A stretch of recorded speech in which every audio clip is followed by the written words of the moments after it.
Okay, so I recently bought a Kawasaki, a KL250, and I wasn't really going to buy that bike. I was going to buy an XR80, which I'll do a video on later. But the guy was like, hey, I got this other bike back there, you want to check it out? He's like, I was asking 500 for it, but you can have it for 200. And I'm all like, yeah. He pretty much said it didn't run because of low compression, and when I kind of like cranked it, it felt like it had low compression. I don't know, so I just took it home. I'm like, this will make a good video. I'm just gonna fix it, you know? I pretty much I'm too curious, and I just started messing with it. I started kicking it a little bit, see if it ran, and then I'm like, I'm just gonna put some, I checked the spark. It had spark. I'm like, I'm just gonna put some starter fluid, see if it runs.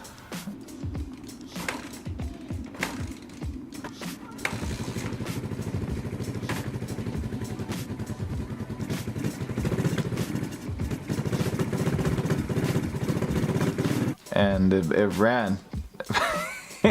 So that video was done. Like, I'm not gonna make a video about fixing a bike that runs.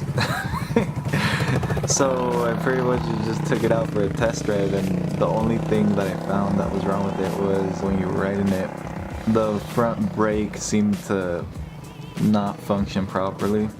And then when I brought it back, it turns out the brake handle lever is broken. It's not bad. You could still use it. So then I just put like some seafoam in it, see if that was gonna like clean, I'm guessing the carb, you know? Seafoam, clean maybe the valves, but it's still having trouble starting cold. So maybe I'll take it apart and clean the actual jets, the pilot jet. I figured, you know, new video was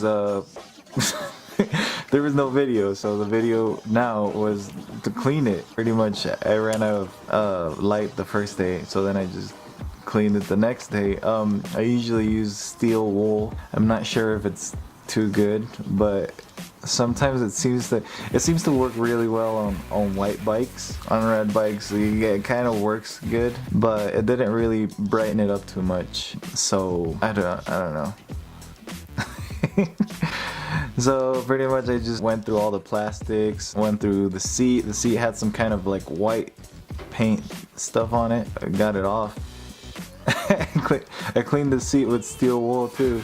Cleaned the whole bike. Cleaned even the gas tank with the paint. The paint looks pretty good. Maybe I'll go over it with some polishing compound, maybe some wax, and really brighten it up. Pretty much I just went through the whole bike, cleaned the wheels. The wheels look pretty normal, whatever, you know, $200.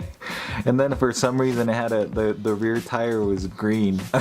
I've never seen a rear green tire. I don't know what the hell they were doing it. Maybe they were in like some real deep grass or something, but I don't know. And then I saw that the exhaust was super kind of rusty. I can't talk. It was all rusty.